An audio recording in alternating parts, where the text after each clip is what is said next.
স্বাগতম। আজ আমরা এক অদ্ভুত যাত্রায় যাচ্ছি, যেখানে আমরা শিখব কিভাবে আমাদের মনের গভীর শক্তি ব্যবহার করে জীবনে অসাধারণ পরিবর্তন আনা সম্ভব। Joseph Murphy the miracles of your mind আমাদের দেখাবে কল্পনার সীমারেখা ভেঙে বাস্তবতায় স্বপ্নকে পরিণত করার পথ। স্বপ্ন, আশা এবং আমাদের মনের অন্তর্দৃষ্টি, এগুলো কি কেবল কল্পনা, নাকি আমাদের জীবনে সত্যিকারের পরিবর্তন আনতে পারে এমন অলৌকিক শক্তি? জোসেফ মার্ফি আমাদের দেখাবেন কিভাবে আমাদের অবচেতন মন, আমাদের বিশ্বাস এবং চিন্তার শক্তি ব্যবহার করে আমরা নিজেকে অসাধারণভাবে পরিবর্তন করতে পারি। এই যাত্রায় আমরা শিখব আমাদের মনের গভীরে লুকিয়ে থাকা চমৎকার শক্তি কিভাবে বাস্তবে জীবনে আনে সাফল্য, শান্তি এবং সমৃদ্ধি। অধ্যায় 1, মনের অসীম শক্তি। রাতের অন্ধকারে এক ছোট ঘরে রাহুল বসেছিলেন। চারপাশে চুপচাপ নীরবতা, কেবল তার নিজের হৃদয়ের স্পন্দন শোনা যাচ্ছিল।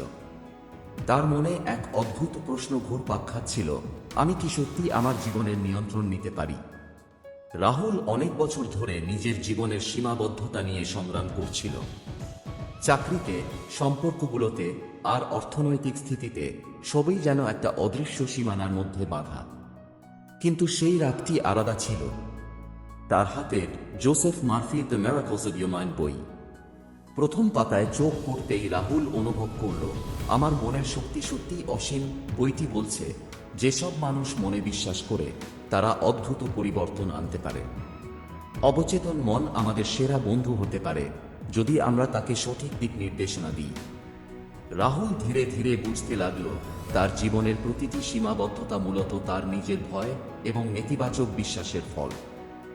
যদি সে মনের শক্তি কাজে লাগায়, যদি সে বিশ্বাসের শক্তি সঠিকভাবে ব্যবহার করে, তাহলে সে কেবল নিজের জীবনই নয়, অন্যের জীবনও পরিবর্তন করতে পারবে। বইটির প্রথম অধ্যায় তাকে শিখিয়েছে, মনে যা বিশ্বাস সেটাই সম্ভব। প্রতিটি চিন্তা, প্রতিটি অনুভূতি, প্রতিটি আশা, এগুলো আমাদের বাস্তবতাকে গড়ে তোলে। আর আজ রাহুল সিদ্ধান্ত নিল, সে আর শুধু স্বপ্ন দেখবে না, সে শুরু করবে নিজের মনের চমৎকার ক্ষমতা ব্যবহার করে নিজের জীবন বদলানো। অধ্যায় 2, অবচেতন মনের রহস্য। রাহুলের ঘরে সেই রাতের নীরবতা এখন অন্য রকম লাগছিল। বইটি খোলা হাতে ধরে সে নিজেই অবাক হচ্ছিল, কিভাবে কিছু সাধারণ শব্দ এবং নির্দেশনা তার মনে অদ্ভুত ঢেউ তুলছিল। মার্ফি লিখেছিলেন, অবচেতন মন হলো সেই স্থান যেখানে আমাদের বিশ্বাস, অভ্যাস এবং অনন্ত সম্ভাবনা লুকিয়ে থাকে। এটি কখনো ভুল করে না, শুধু যা বলা হয় সেটাই মানে। রাহুল ভাবল, কিন্তু কিভাবে আমি আমার অবচেতন মনকে নিয়ন্ত্রণ করব? ঠিক তখনই তার মন থেকে এক অদ্ভুত চিন্তা এলো, একটা ছোট্ট পরীক্ষা করার মতো। সে নিজের কক্ষে একটি ছোট চিঠি লিখল, যেখানে লেখা ছিল, আমি আগামী সপ্তাহে আমার চাকরিতে একটি গুরুত্বপূর্ণ সুযোগ পাব। চিঠিটি রাখল আলমারির ভিতরে, যেন অবচেতন মন এটি দেখতে পায়। পরের দিন রাহুল লক্ষ্য করল, ছোট ছোট ঘটনা তার ইচ্ছার সাথে মিলে যাচ্ছে। একজন সহকর্মী হঠাৎ তার সাথে গুরুত্বপূর্ণ একটি আলোচনা করতে চাইল। রাহুল অনুভব করল, তার মনের শক্তি আসলে কাজ করছে, তার অবচেতন মন তার জন্য পথ তৈরি করছে। মার্ফি বলেছিলেন, আপনার মনের বিশ্বাসই আপনাকে গড়ে তোলে। যদি আপনি সত্যিই বিশ্বাস করতে পারেন যে কিছু সম্ভব, তাহলে আপনার অবচেতন মন সেই সম্ভাবনাকে বাস্তবে রূপান্তরিত করবে। রাহুল ধীরে ধীরে বুঝতে লাগল, যে সব সময় সে ভয় এবং নেতিবাচক চিন্তা নিয়ে চলছিল, তার জন্য সে নিজেই বাধা হয়ে দাঁড়িয়েছিল। সন্ধ্যা ঘনিয়ে আসছিল, আর রাহুল জানল, এখন থেকে তার জীবনের প্রতিটি চিন্তা, প্রতিটি আশা, প্রতিটি ইচ্ছা যত্ন সহকারে বাছাই করতে হবে। কারণ এই চিন্তাগুলোই তার বাস্তবতাকে গড়ে তুলবে। রাহুলের মনে তখন এক আশ্চর্য অনুভূতি জন্মাল, এক ধরনের শিথিল আনন্দ, যা সে আগে কখনো অনুভব করেনি। সেই অনুভূতি বলছিল, তুমি শুরু করেছো তোমার জীবনের সত্যিকারের যাত্রা। অধ্যায় 3, বিশ্বাসের শক্তি। রাহুলের জীবনে আগের দিনের ছোট ঘটনা তার মনে এক নতুন আশা জাগিয়েছিল। কিন্তু বিশ্বাসের শক্তি শুধুই ছোট জিনিসে কাজ করে না, এটি বড় চ্যালেঞ্জের মুখোমুখি হলে সত্যিই পরীক্ষিত হয়। এক সপ্তাহের মধ্যে রাহুল বুঝতে পারল, তার চাকরিতে বড় একটি সুযোগ আসছে। কিন্তু সাথে এলো চাপ, দ্বিধা এবং অন্যদের সন্দেহ। সহকর্মীরা বলছিল, এটা সম্ভব না। তুমি প্রস্তুত নও, এই শব্দগুলো তার মনের মধ্যে একটা দ্বন্দ্ব তৈরি করলো। তবে রাহুল মনে মনে মনে করল মার্ফির কথা, যে বিশ্বাসের শক্তি অবচেতন মনকে নির্দেশ দেয়, সেটাই বাস্তবতা তৈরি করে। সে নিজেকে বলল, আমি প্রস্তুত। আমি আমার মনের শক্তি কাজে লাগাবো। আমি সফল হব। পরের দিন রাহুল প্রথমে নিজের চিন্তা ও আবেগ নিয়ন্ত্রণ করতে শিখল। প্রতিটি নেতিবাচক চিন্তা এলে সে নিজের মনের অবচেতন অংশকে স্মরণ করাল, আমি পারি, আমি যোগ্য, আমি সক্ষম। হঠাৎ সেই বড় সুযোগটি আসল, একটি গুরুত্বপূর্ণ প্রকল্পের নেতৃত্ব দেওয়ার সুযোগ। রাহুলের সতর্ক পরিকল্পনা, তার বিশ্বাস এবং অবচেতন মনের নির্দেশনা মিলিত হয়ে তাকে সাফল্যের পথে নিয়ে গেল। মার্ফি লিখেছেন, আপনার মনের যে কোনো দৃঢ়বিশ্বাস যদি সত্যি মনে গভীরে যায়, তা আপনার জীবনকে নতুন দিশা দেখায়। রাহুল বুঝতে পারল, এই শক্তি শুধু চাকরি বা অর্থের জন্য নয়, এটি জীবনের প্রতিটি ক্ষেত্রে প্রয়োগ করা যায়। রাত্রি নামার সঙ্গে সঙ্গে রাহুল অনুভব করল তার ভয় অনেকটা দূরে সরে গেছে। প্রতিটি পদক্ষেপে সে নিজের মনকে বিশ্বাস করছে এবং সেই বিশ্বাসই তার জীবনের সবচেয়ে শক্তিশালী হাতিয়ার হয়ে উঠেছে।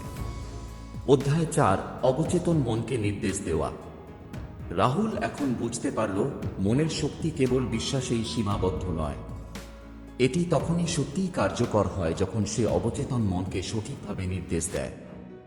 এক সন্ধ্যায় রাহুল বসে নিজের ঘরে ভাবল, আমি শুধু বড় সুযোগ পেয়েছি, কিন্তু আমি চাই আমার জীবনের প্রতিটি ক্ষেত্রে উন্নতি হোক, চাকরি, সম্পর্ক, স্বাস্থ্য আর মানসিক শান্তি। শেড মার্ফির বই থেকে শিখল, অবচেতন মন তার প্রতি নিঃশর্তভাবে কাজ করবে যদি সে সঠিকভাবে নির্দেশনা দেয়।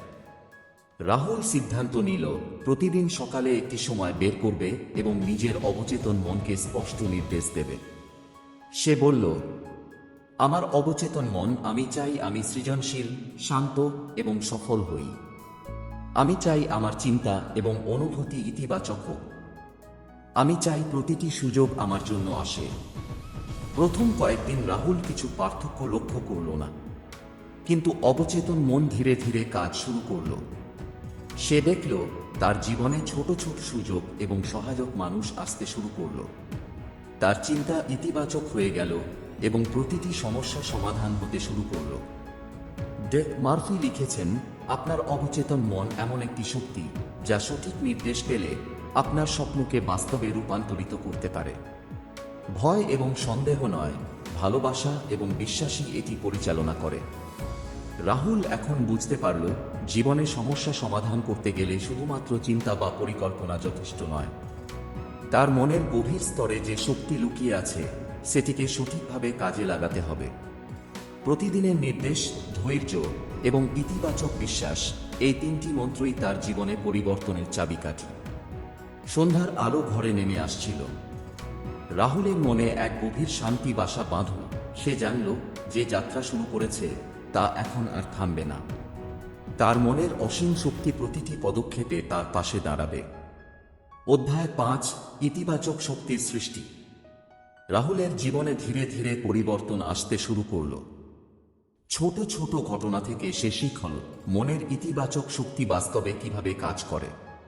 প্রতিদিন সকালে নিজের অবচেতন মনকে স্পষ্ট নির্দেশ দেওয়া, ইতিবাচক বিশ্বাস ও ধৈর্য, এই তিনটি শক্তি তার জীবনে চমৎকার পরিবর্তন আনছে।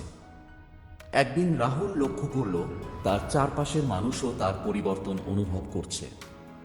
সহকর্মীরা তার সঙ্গে আরও সহযোগী হয়ে উঠল, বন্ধুরা তার নতুন উদ্যমে প্রেরণা পেল। সে বুঝতে পারল, যখন মনের শক্তি ইতিবাচকভাবে কাজ করে, তখন তা শুধু ব্যক্তিগত জীবনে নয়, অন্যান্যদের জীবনেও প্রভাব ফেলে। মার্ফি লিখেছেন, আপনার চিন্তা হলো শক্তি, আপনার বিশ্বাস হলো সৃষ্টি। যখন আপনি আপনার চিন্তাকে ইতিবাচকভাবে পরিচালনা করেন, তখন আপনার জীবনই তার প্রমাণ হয়ে ওঠে। রাহুল বুঝতে পারল, প্রতিটি ইতিবাচক চিন্তা, প্রতিটি ধৈর্যশীল পদক্ষেপ এবং প্রতিটি ইতিবাচক সিদ্ধান্ত, এগুলো মিলে তার জীবনের জন্য শক্তিশালী ভিত্তি তৈরি করছে। অধ্যায় 6, চ্যালেঞ্জের মধ্যেও বিশ্বাস। কিন্তু প্রতিটি যাত্রা সহজ হয় না। রাহুল শীঘ্রই একটি বড় চ্যালেঞ্জের মুখোমুখি হল। একটি গুরুত্বপূর্ণ প্রজেক্টে তার দক্ষতা পরীক্ষা করা হবে এবং তার সহকর্মীরা সন্দেহ প্রকাশ করল। রাহুলের মনে অস্বস্তি জন্মাল, কিছুক্ষণ ধরে সে নিজেকে বলল, আমি পারবো না, আমি প্রস্তুত নই। কিন্তু তারপর সে মার্ফির কথাগুলো মনে করল। আপনার অবচেতন মন এমন শক্তি যা সঠিক নির্দেশ পেলে সমস্ত বাধাকে দূর করতে পারে। সে আবার নিজের মনের দিকে মনোনিবেশ করল। ধীরে ধীরে সে বলল, আমি প্রস্তুত, আমি সক্ষম। আমি আমার চিন্তা ও বিশ্বাসকে কাজে লাগাব। প্রতিটি পদক্ষেপে সে ইতিবাচক ভাবনাকে শক্তি হিসেবে কাজে লাগাল। চূড়ান্ত মুহূর্তে রাহুল তার সহকর্মীদের সন্দেহকে চ্যালেঞ্জ হিসেবে গ্রহণ করল। অবচেতন মন তাকে পথ দেখাল। সে সঠিক সময়ে সঠিক সিদ্ধান্ত নিল এবং প্রজেক্টটি সফলভাবে সম্পন্ন হল। এই অভিজ্ঞতা রাহুলকে শিখিয়েছে যে চ্যালেঞ্জই আসে, অবচেতন মনের শক্তি এবং নিজের বিশ্বাস যদি মজবুত হয় তাহলে কোনো বাধাই তাকে থামাতে পারে না। প্রতিটি চ্যালেঞ্জের মধ্যে লুকানো থাকে শেখার সুযোগ এবং শক্তি বৃদ্ধি করার পথ। রাতের অন্ধকারে রাহুলের মনে এক নতুন আত্মবিশ্বাস জন্মাল। তার জীবনের নিয়ন্ত্রণ এখন তার নিজের হাতে এবং অবচেতন মন তার শক্তিশালী সহচর। অধ্যায় 7, মনের দৃঢ় বিশ্বাস। রাহুলের জীবনে ইতিবাচক পরিবর্তন আসতে শুরু করেছিল। তবে সে জানত শুধু ছোট ছোট সাফল্যই যথেষ্ট নয়। সত্যিকারের শক্তি আসে মনের দৃঢ় বিশ্বাস থেকে। একদিন সকালে রাহুল হাঁটতে বের হলো। চারপাশে হালকা কুয়াশা, পাখির কিচিরমিচির আর বাতাসের স্নিগ্ধ শীতলতা সবই তাকে এক অদ্ভুত শান্তি দিচ্ছিল। সে নিজেকে বলল, আমার অবচেতন মন, আমি চাই আমার প্রতিটি পদক্ষেপ সফল হোক। আমি চাই আমার জীবন আনন্দ, সমৃদ্ধি এবং শান্তিতে ভরা হোক। প্রথমে মনে হলো কিছুই পরিবর্তন হচ্ছে না, কিন্তু রাহুল জানত বিশ্বাসের শক্তি ধৈর্য চাই। প্রতিদিনের ছোট ছোট পদক্ষেপ, প্রতিটি ইতিবাচক চিন্তা, প্রতিটি সঠিক সিদ্ধান্ত, এইসব মিলেই বড় ফল আনে। কয়েক সপ্তাহের মধ্যেই রাহুল লক্ষ্য করল তার জীবনে আরও বড় সুযোগ আসছে। একজন ঊর্ধ্বতন কর্মকর্তা হঠাৎ তার কাছে একটি গুরুত্বপূর্ণ প্রজেক্টের জন্য সমর্থন চাইল। রাহুল তার ইতিবাচক মনোভাব এবং দৃঢ় বিশ্বাসের মাধ্যমে কাজটি সাফল্যের সঙ্গে শেষ করল। মার্ফি লিখেছেন, যে ব্যক্তি তার মনের শক্তিতে দৃঢ় বিশ্বাস রাখে সে সমস্ত বাধাকে জয় করতে পারে। অবচেতন মন সেই বিশ্বাসকে বাস্তবে রূপান্তরিত করে। রাহুল বুঝতে পারল বিশ্বাস ছাড়া মনের শক্তি কোনো কাজের নয়। যখন সে প্রতিদিনের জীবনে নিজের মনের প্রতি বিশ্বাস রাখল তখন সমস্ত সীমাবদ্ধতা অদৃশ্য হয়ে গেল। অধ্যায় 8, সমস্যা ও সমাধানের অবচেতন শক্তি। তবে জীবন শুধু সুযোগ নয়, এতে সমস্যা ও চ্যালেঞ্জও আসে। রাহুলের সামনে হাজির হল আরও একটি বড় সমস্যা। তার একটি গুরুত্বপূর্ণ প্রকল্পে বিপুল দায়িত্ব এবং সহকর্মীদের মধ্যে সন্দেহ ও হিংসা। প্রথমে রাহুলের মনে ভয় জন্মাল। মনে মনে ভাবল, আমি পারব না, এটি আমার ক্ষমতার বাইরে। কিন্তু সে জানত ভয় ও সন্দেহই সবচেয়ে বড় শত্রু। সে মার্ফির কথা মনে করল, আপনার অবচেতন মন সর্বদা আপনার নির্দেশ মেনে কাজ করবে। আপনার চিন্তা ও বিশ্বাসের শক্তি যদি শক্তিশালী হয়, কোনো সমস্যা আপনাকে থামাতে পারবে না। রাহুল গভীরভাবে শ্বাস নিল এবং নিজের মনের দিকে মনোযোগ দিল। প্রতিটি নেতিবাচক চিন্তাকে ধীরে ধীরে সরিয়ে দিয়ে সে বলল, আমি সক্ষম, আমি সমস্যার সমাধান জানি, আমি ইতিবাচক ও সৃজনশীল চিন্তাভাবনা ব্যবহার করব। পরবর্তী কয়েকদিনে রাহুল লক্ষ্য করল প্রতিটি সমস্যা ধীরে ধীরে সমাধান হয়ে যাচ্ছে।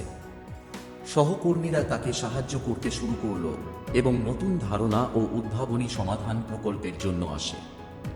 রাহুল বুঝতে পারল সমস্যাগুলোই বাস্তব জীবনে তার মনের শক্তি পরীক্ষা করে। প্রতিটি সমস্যার মধ্যে লুকিয়ে থাকে শিক্ষা, প্রতিটি চ্যালেঞ্জে শক্তি বৃদ্ধি করার সুযোগ। অবচেতন মন সঠিকভাবে নির্দেশিত হলে কোনো বাধাই তাকে থামাতে পারে না। রাত্রি নামার সঙ্গে সঙ্গে রাহুলের মনে এক গভীর প্রশান্তি জন্মাল। সে জানল সমস্যার মধ্যে লুকানো শক্তি খুঁজে বের করা সম্ভব যদি সে মনের শক্তি বিশ্বাস ও নির্দেশনা দিয়ে ব্যবহার করে। অধ্যায় 9, মনের শক্তি জীবনে বাস্তবায়ন। রাহুল এখন পুরোপুরি বুঝতে পারছিল মনের শক্তি কেবল চিন্তা বা ইচ্ছা নয়, এটি জীবনের প্রতিটি দিককে প্রভাবিত করতে সক্ষম। প্রতিটি নতুন দিন তাকে শিখিয়েছিল কিভাবে অবচেতন মনের নির্দেশনা দিয়ে জীবনের চ্যালেঞ্জ মোকাবিলা করা যায়। এক সকালে রাহুল এক বড় সিদ্ধান্তের মুখোমুখি হল। তার একটি গুরুত্বপূর্ণ প্রজেক্টে ভুল হওয়ার সম্ভাবনা ছিল এবং সহকর্মীদের নজর ছিল তার উপর। কিন্তু রাহুল ভয় পেল না। সে নিজের মনের দিকে মনোযোগ দিল। সে বলল, আমার অবচেতন মন আমাকে সাহায্য কর। আমি শান্ত, সৃজনশীল এবং সক্ষম। প্রতিটি পদক্ষেপে আমি সঠিক সিদ্ধান্ত নেব। প্রকল্পটি শুরু হতেই রাহুল লক্ষ্য করল তার মন যে শান্ত, ইতিবাচক এবং কেন্দ্রীভূত হয়েছে তা প্রকৃতপক্ষে তাকে সঠিক পথে পরিচালনা করছে। ছোট ছোট সমস্যার সমাধান সহজ হচ্ছে, সহকর্মীদের সঙ্গে সহযোগিতা স্বাভাবিকভাবে হচ্ছে। ডেভ মার্ফি লিখেছেন, আপনি যখন আপনার মনের শক্তিকে বিশ্বাস এবং নির্দেশের মাধ্যমে পরিচালনা করেন, তখন অবচেতন মন সমস্ত বাধাকে অতিক্রম করে। আপনার জীবন তখন আপনার ইচ্ছার সাথে মিলিয়ে চলে। রাহুল বুঝতে পারল, প্রতিদিনের চিন্তা ও বিশ্বাসের শক্তি মিলিত হলে জীবনে সম্ভাবনার সীমা অসীম। যে যাত্রা সে শুরু করেছিল তা এখন সাফল্যের পথে এগিয়ে যাচ্ছে। অধ্যায় 10, মনের অলৌকিক ক্ষমতা। শেষ অধ্যায়টি রাহুলের জন্য সবচেয়ে গভীর উপলব্ধির অধ্যায়। সে দেখল যে শক্তি সবসময় তার পাশে ছিল, তার অবচেতন মনের অসীম ক্ষমতা। রাহুল ভাবল, আমি শুধু আমার জীবনের নিয়ন্ত্রণই পাইনি, বরং আমার চারপাশের পরিবেশকেও প্রভাবিত করতে শিখেছি। আমার চিন্তা, বিশ্বাস এবং অবচেতন মন মিলিত হয়ে আমাকে নতুন সম্ভাবনার জগতে নিয়ে এসেছে। সে প্রতিদিন নিজেকে স্মরণ করিয়ে দিল, নেতিবাচক চিন্তা নয়, ইতিবাচক বিশ্বাসী জীবনের ভিত্তি। প্রতিটি সংকটের মধ্যে লুকানো শিক্ষা, প্রতিটি চ্যালেঞ্জের মধ্যে শক্তি। এই অভিজ্ঞতাগুলো তাকে আরও দৃঢ় এবং সমৃদ্ধ করেছে। রাহুলের জীবনের প্রতিটি দিন এখন আগের দিনের থেকে আলাদা। সে জানল, মনের শক্তি ব্যবহার করে নিজের জীবনকে যে কোনো দিকেই পরিবর্তন করা সম্ভব। অবচেতন মন তার সবচেয়ে বিশ্বস্ত বন্ধু, আর বিশ্বাস হল তার সবচেয়ে শক্তিশালী হাতিয়ার। ডেভ মার্ফি আমাদের শিখিয়েছেন, যে ব্যক্তি তার মনের শক্তিকে সঠিকভাবে ব্যবহার করে, সে অসাধারণ সম্ভাবনা বাস্তবে রূপান্তরিত করতে পারে। আপনার জীবনই হবে সেই প্রমাণ। রাহুলের চোখে এক অদ্ভুত উজ্জ্বলতা। সে জানল, তার যাত্রা শেষ নয়, বরং নতুন অধ্যায় শুরু হয়েছে, অলৌকিক শক্তি দিয়ে পূর্ণ জীবনের অধ্যায়। আপনার মনের শক্তি অনন্ত এবং অসীম। আজ আমরা শিখেছি কিভাবে আমাদের অবচেতন মন, বিশ্বাস এবং ইতিবাচক চিন্তার মাধ্যমে আমরা জীবনে চমৎকার পরিবর্তন আনতে পারি। রাহুলের গল্প আমাদের দেখিয়েছে যে যাত্রা শুরু হয় এক ছোট বিশ্বাস দিয়ে, তা ধীরে ধীরে বড় সুযোগ, সফলতা এবং অভ্যন্তরীণ শান্তিতে পরিণত হয়। কিন্তু মনে রাখবেন, মনের শক্তি যতই শক্তিশালী হোক, তার সাথে আসে রহস্য এবং পরীক্ষা। প্রতিটি চ্যালেঞ্জের আড়ালে লুকিয়ে থাকে নতুন সম্ভাবনা, যা কেবল সেই ব্যক্তিই খুঁজে পেতে পারে যে সত্যিই নিজের মনের গভীরে বিশ্বাস রাখে। ডঃ জোসেফ মার্ফি বলেছেন, যে ব্যক্তি তার মনের শক্তিকে সঠিকভাবে ব্যবহার করে, সে নিজেই নিজের জীবনের জাদুকর। আজ আপনার যাত্রা শুরু হয়েছে। নিজের মনের শক্তিকে চিনে নিন, বিশ্বাসকে শক্তিশালী করুন এবং নিজের জীবনে অলৌকিক পরিবর্তন আনুন। এখন আপনার হাতে রয়েছে একটি চাবি, আপনার নিজস্ব মনের শক্তি। কিন্তু মনে রাখুন, এই চাবি ঠিকভাবে ব্যবহার না করলে এর আসল শক্তি কখনো প্রকাশ পাবে না। প্রতিটি দিন একটি নতুন পরীক্ষা, প্রতিটি মুহূর্তে লুকানো রহস্য এবং প্রতিটি সিদ্ধান্তে চমৎকার সম্ভাবনা। আপনি যদি এই ধরনের আরও অডিও বুক, গল্প ও মানসিক উন্নয়ন বিষয়ক ভিডিও দেখতে চান, তাহলে আমাদের চ্যানেল সাবস্ক্রাইব করতে ভুলবেন না এবং নোটিফিকেশন বেলটা চাপুন। কে জানে পরবর্তী অধ্যায়ে আপনার মনের কোন চমৎকার গোপন শক্তি আবিষ্কার হবে।